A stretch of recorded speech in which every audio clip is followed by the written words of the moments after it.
مسلمانوں میں ہم آہنگی برقرار رکھنے کا طریقہ یہ ہے کہ مسلمان انسان کی کوئی غلطی، کوئی مغالطہ، کوئی خطا سامنے آئے تو کوشش کریں کہ اس کا کوئی عذر، کوئی مجبوری تلاش کر لیں۔ عموماً ہم منفی ذہن کے ساتھ کسی کے معاملے کو دیکھتے ہیں، ایک طرف سے بات سنتے ہیں، اگلے بندے کو صفائی اور وضاحت کا موقع نہیں دیتے ہیں، یک طرفہ رائے قائم کر لیتے ہیں۔ اس رائے پر ہم سوچنا شروع کر دیتے ہیں، آہستہ آہستہ دلوں میں غبار پیدا ہو جاتا ہے، نہ وضاحتیں کرتے ہیں، نہ وضاحتوں کا موقع دیتے ہیں، ایک رائے قائم کرتے ہیں اور نفرتوں کا بازار گرم ہو جاتا ہے۔ قربان جائیں دین اسلام کی تعلیمات اور نفاستوں پر۔ دین اسلام خبروں کے حوالے سے بڑی خوبصورت تعلیم دیتا ہے۔ سورۃ الحجرات کو پڑھیں، بار بار پڑھیں۔ اللہ رب العزت فرماتے ہیں ان جاءکم فاسق بنبأ فتبینوا ان تصیبوا قوما بجہالۃ فتصبحوا علی ما فعلتم نادمین۔ اے مسلمانوں، تمہارے پاس کوئی گناہ گار کسی کی غلطی اور خطا، ظلم اور زیادتی، گناہ اور نافرمانی کی اطلاع لے کے آئے، وہ تمہیں بتائے فلاں شراب خور ہے، سود خور ہے، بدکار ہے، فلاں ہے، فلاں ہے، اس میں یہ عیب ہے۔ اگر گناہ گار تمہیں اس طرح کی آ کر اطلاع دے، فتبینوا، تو تم اس کی سنتے ہی مان نہ لیا کرو، بلکہ تبین، تحقیق، تسلی کر لیا کرو۔ ان تصیبوا قوما بجہالۃ فتصبحوا علی ما فعلتم نادمین۔ ہم تمہیں یہ حکم اس لیے دے رہے ہیں کہ کہیں ایسا نہ ہو کہ سنی سنائی خبر پر تم کسی قوم پر حملہ آور ہو جاؤ یا کسی قوم کے متعلق کوئی رائے قائم کر دو اور بعد میں تمہیں اپنے اس اقدام پر شرمندگی ہو کہ ہمیں تو پتہ ہی نہیں تھا، ہمیں تو اس بات کا پتہ ہی اب چلا ہے۔ اب یہاں آیت پر جس بات پر میں آپ کی توجہ کرانا چاہتا ہوں وہاں یہ ہے کہ گلہ کرنے والے کو اللہ نے گناہ گار کہہ کر آیت میں اس کا نام لیا ہے۔ ان جاءکم فاسق بنبأ، فاسق یعنی گناہ گار انسان جب تمہیں اطلاع دے، فتبینوا، تو تم تحقیق کرو۔ جس کے بارے میں اطلاع دی ہے اس کے لیے تو کرنی ہے تحقیق۔ جو اطلاع دے رہا ہے اسے اللہ نے محقق، واضح، ڈیسائیڈڈ گناہ گار کہہ دیا ہے۔ جو خبر لایا اسے فاسق کہا، جس کے بارے میں خبر لایا اس کے بارے میں تسلی کا کہا۔ یہ بات سمجھ نہیں آئی کہ خبر سچی بھی تو ہو سکتی ہے۔ جب میں تسلی کروں گا فلاں نے بتایا فلاں نے فلاں کا پیسہ کھا لیا ہے، میں تسلی کروں گا تو یہ ممکن ہے کہ واقعی یہی پتہ چلے کہ فلاں نے پیسہ کھا لیا ہے۔ اب تو خبر دینے والے کی بات سچی ثابت ہو گئی، قرآن اب بھی خبر دینے والے کو گناہ گار ہی کہہ رہا ہے، حالانکہ وہ جو خبر لایا ہے کبھی خبر سچی، کبھی خبر جھوٹی۔ سچی خبر لایا پھر بھی گناہ گار، جھوٹی خبر لایا پھر بھی گناہ گار۔ جس کے بارے میں خبر لایا سچی خبر تھی تو وہ گناہ گار، جھوٹی خبر تھی تو بتانے والا پھر گناہ گار۔ بات سمجھ نہیں آئی؟ دو فریقوں کا آیت میں تذکرہ ہے، ایک خبر لانے والا، ایک خبر جس کے بارے میں ہے۔ جو خبر لانے والا ہے وہ سچی لائے تب فاسق، وہ جھوٹی لائے تب فاسق۔ یہ کیوں گناہ گار ہے؟ یہ کیوں گناہ گار ہے جب کہ خبر تو سچی لایا ہے؟ جواب کیا ہے؟ جواب یہ ہے کہ اصول یہ ہے کہ مسلمان کے بارے میں گمان اچھا رکھو۔ اصول یہ ہے، یہ جس راستے پر چلا ہے یہ مسلمان کے بارے میں دلوں میں میل پیدا کرنے کے راستے پر چلا ہے۔ اس کی کس نے ڈیوٹی لگائی کہ گرد اڑائے؟ اس کی کس نے ڈیوٹی لگائی کہ جاسوسی کرے؟ اس کی کس نے ڈیوٹی لگائی کہ یہ لوگوں کی گناہوں کو دیکھے اور آ کر ہمیں بتائے؟ خبر کا بعد میں پتہ چلے گا یہ جس راستے پر چل رہا ہے یہ راستہ باطل، یہ جس راستے پر چل رہا ہے یہ راستہ ٹھیک نہیں ہے، یہ راستہ ٹھیک نہیں ہے۔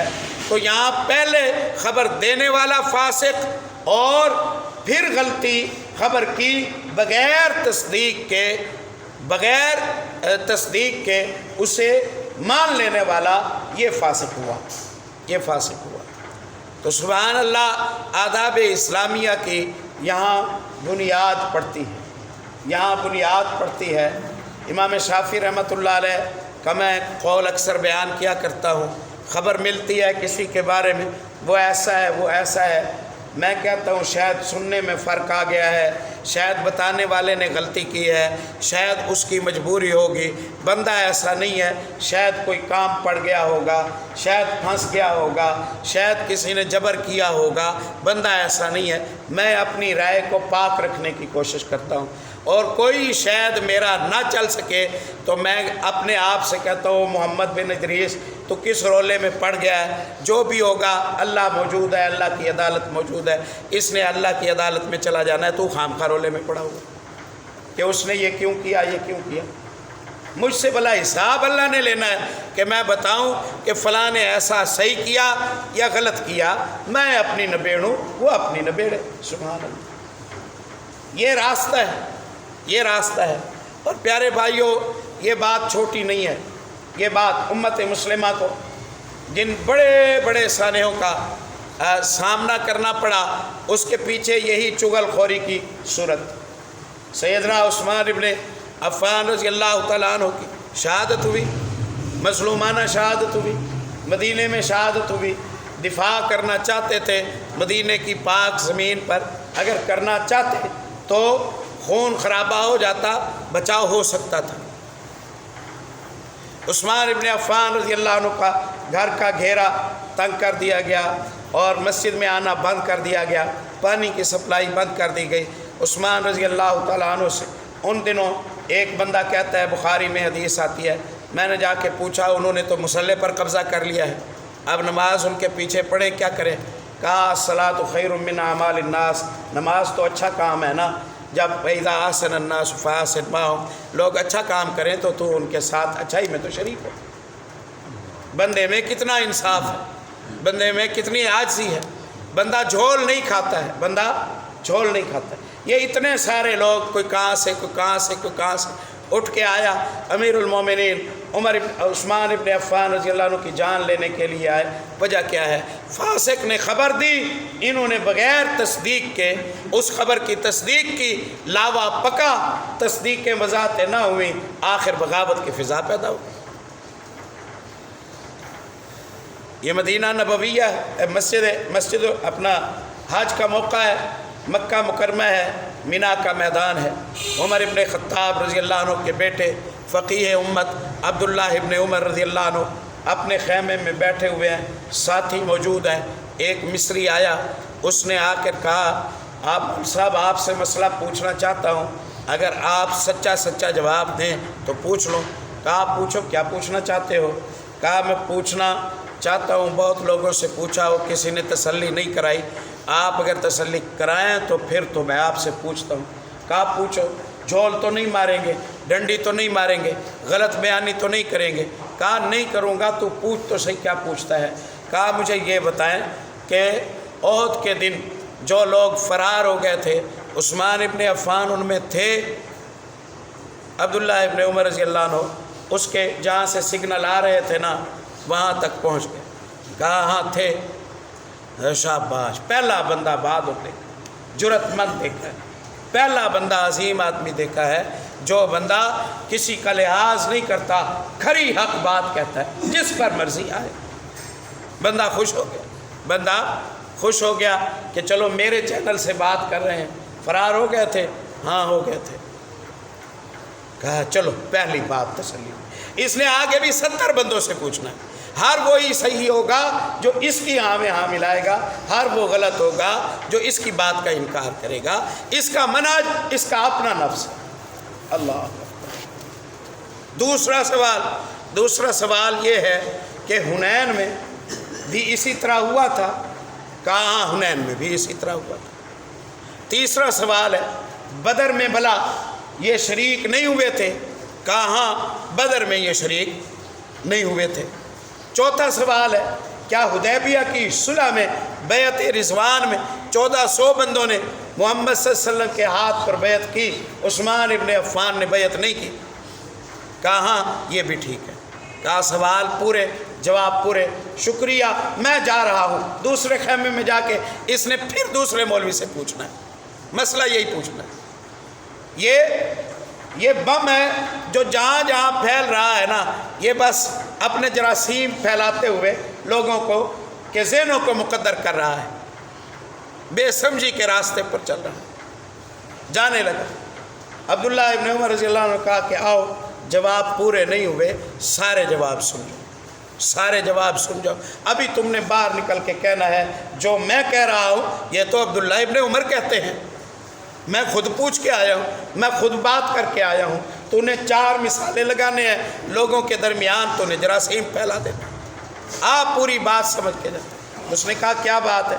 کہا اما غیابہ عن بدر، بدر سے عثمان ابن عفان رضی اللہ عنہ کا غیر حاضر ہونا جو ہے نا، اس کی وجہ یہ ہے کہ عثمان ابن عفان رسول اللہ کے داماد تھے۔ رسول اللہ کی بیٹی رقیہ رضی اللہ تعالیٰ عنہ شدید بیمار تھی، آخری ایام تھے ان کی حیات مبارکہ کے۔ ادھر رسول اللہ صلی اللہ علیہ وسلم بدر کے لیے روانہ ہو رہے تھے، آپ کو اپنی بچی کی فکر تھی۔ اپنے داماد سے کہا عثمان میری بچی کی نگہداشت کے لیے آپ گھر ٹھہر جائیں، آپ گھر ٹھہر جائیں، ان کی تیمارداری کریں، میں بدریوں والا حصہ بھی آپ کو دوں گا، اللہ سے دعا کروں گا اللہ بدر کے غازیوں میں تو عثمان ابن عفان کا نام بھی لکھ دے۔ تو عثمان کی رسول اللہ نے ڈیوٹی اپنی بیٹی کی خدمت کے لیے لگائی تھی، اور عثمان مدینے میں رہ کر بدر کا ثواب حاصل کر گیا۔ بدر کے مال غنیمت میں محمد رسول اللہ صلی اللہ علیہ وسلم نے انہیں حصہ دیا۔ اس کی ضرورت نہیں ہے، اس کی ضرورت نہیں ہے۔ جب وضاحت ہوگی تو ظاہر ہے جھوٹ پکڑا جائے گا، تو ضرورت کیا ہے اس کی؟ لابہ تو نہیں پکے گا۔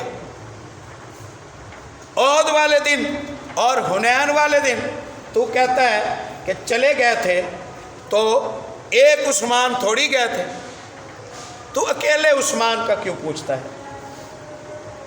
حنین میں 12,000 لوگ گئے، 100 لوگ بچ گئے محمد رسول اللہ صلی اللہ علیہ وسلم۔ کم و بیش جو تعداد آتی ہے، اچانک جو بارش ہوئی، سنبھلتے ہوئے، یہ فطری خوف ہے، سنبھلتے ہوئے پہلے تو جائے پناہ حاصل کریں گے، اس کے بعد آئیں گے۔ اگر سارے ہی بھاگ گئے تھے تو احد کا میدان کس کے ہاتھ میں رہا؟ شہیدوں کو کس نے دفن کیا؟ میتوں کو کس نے اٹھایا؟ زخمیوں کو کس نے پانی پلایا؟ ہمراہ الاسد تک ابو سفیان رضی اللہ عنہ کے لشکر کا پیچھا کس نے کیا؟ اگر سارے ہی بھاگ گئے تھے، وقتی پریشانی بنی۔ ظاہر ہے یہ ہتھیار رکھ چکے ہیں، اموال غنیمت اکٹھا کر رہے ہیں، چاروں طرف سے دشمن نے گھیرا کر لیا، یہ غیر مسلح تھے۔ اچانک اس صورتحال سے بھگدڑ مچ گئی، جیسے ہی سنبھلے اللہ رب العزت نے اپنی کرم فرما دی۔ اللہ نے تو یہ قصہ سورہ آل عمران میں جب بیان کیا تو پہلے بتایا میں معاف کر چکا ہوں خوش ہوں راضی، میں اس بات کا تانا نہیں دے رہا، ایک بات سمجھا رہا، اس طرح سمجھو، آئندہ یہ نہیں کرنا، یہ کرنا ہے۔ مدعی وہ ہے، اس نے پہلے معاف کر دیا، تو کس لحاظ سے عثمان اور ان کے ساتھیوں کو معاف کرنے کے لیے تیار؟ اللہ اکبر۔ ہو گئی؟ کہتے ہیں ہاں ہو گئی، چلتا ہوں، ٹھہر سارے جواب سن کے جا۔ تو اس نے کہا تیسرا چوتھا یہ ہے کہ بیعت رضوان میں شریک کیوں نہیں ہوئے؟ کہا محمد رسول اللہ صلی اللہ علیہ وسلم عمرے کے لیے گئے، حدیبیہ کا میدان ہے، اطلاع ملی دشمن آ رہا ہے، وہیں رک گئے، اللہ سے دعا کی اللہ تیرے گھر کی حرمت کو پامال نہیں کریں گے، راستے کھول دے، ہم طواف تیرے گھر کا کریں، واپس چلے جائیں گے۔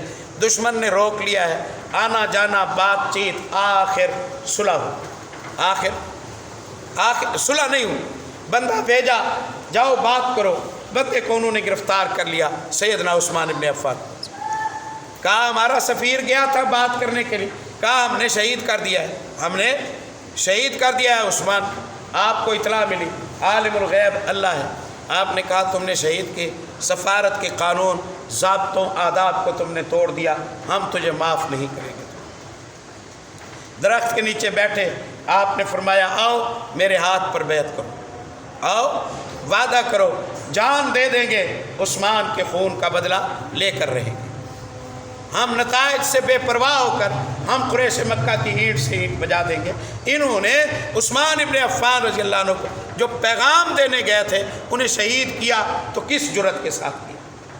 وعدہ کرو، ایک نے وعدہ کیا، دوسرے نے کیا، تیسرے نے کیا۔ سلمہ بن اکوع کہتے ہیں میں نے وعدہ کیا، وعدہ کر چکا، بیعت ہو گئی۔ آپ نے فرمایا سلمہ تم نہیں آئے، کہا میں نے کر لیا ہے۔ آپ نے کہا دوبارہ آؤ، وہ دوبارہ ہے، آپ نے کہا دوبارہ ہاتھ میں ہاتھ دو، 2 دفعہ وعدہ لیا آپ سے۔ اب سوال یہ ہوا کہ عثمان پتہ نہیں زندہ ہے، پتہ نہیں شہید ہو چکے ہیں، ہوتے تو بیعت کرتے، نہیں ہے تو ان کی طرف سے بھی تو نیابت ہونی چاہیے، ان کی طرف سے بھی تو نیابت ہونی چاہیے۔ کوئی کسی کی طرف سے زبان تب دیتا ہے جب اس کی پوری تسلی ہو۔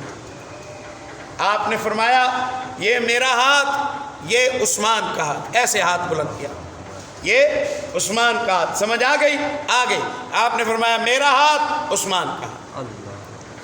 لو تمہاری آنکھوں کے سامنے عثمان ابن عفان وفاداری کا وعدہ کر رہے ہیں، دیکھ لیا؟ کہا دیکھ لیا۔ کہا اب جس کو جا کے بتانا نا ابن عمر سے میں پوچھ کے آیا ہوں عثمان غائب ہوئے تھے، تو اب بتانا کہ انہوں نے وجہ بتائی اس لیے غائب ہوئے۔